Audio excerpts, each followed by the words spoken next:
Assalamu alaikum warahmatullahi ta'ala barakatuhu, barkamu da wannan lokaci. Kar ka wuce, kafin ka wuce ka tsaya ka ji abin da wannan bidiyo yake dauke da shi.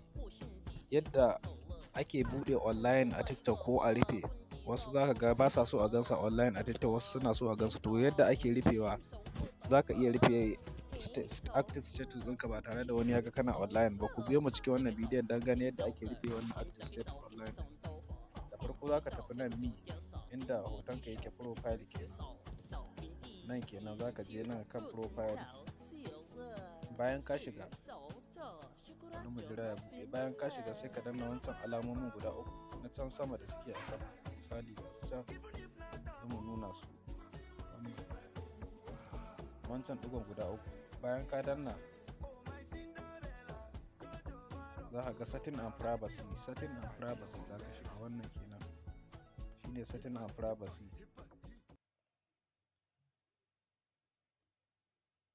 Bayan ka shiga setting and privacy, zai ma sacin kamar haka.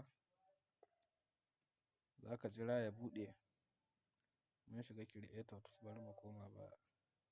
Za mu sake shiga setting and privacy. Bayan ya buɗe sai ka shiga privacy nan gurin inda aka rubuta privacy. Nan kenan.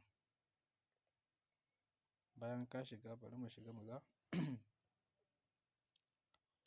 Bayan ka shiga a nan gurin zai nuna ma active status, wato wannan kenan. Shine active status, wanda in kana so a ganka online ko baka so a ganka, idan ka kunna shi za a riƙa ganin ka online. Idan kuma ka rufe shi, to babu wanda zai ganka online a TikTok. Shine wannan. Sai misali yanzu nan nawa kunne yake, za a iya gani na online da dai sauransu. Idan na rufe kuma ba za a gani ba. Misali bari in rufe. Yanzu na rufe shi gashi, in na kunna to kowa zai ganni a online insha Allah. Idan wannan bidiyon ya burge ka, yi following ɗinmu, ka shiga comment, ka rubuta don. Ka zaɓi mutum 10 ka musu liking, su ma za su yi follow back naka. Kai following ɗinsu, su ma za su yi follow back naka. Mun gode, mun gode.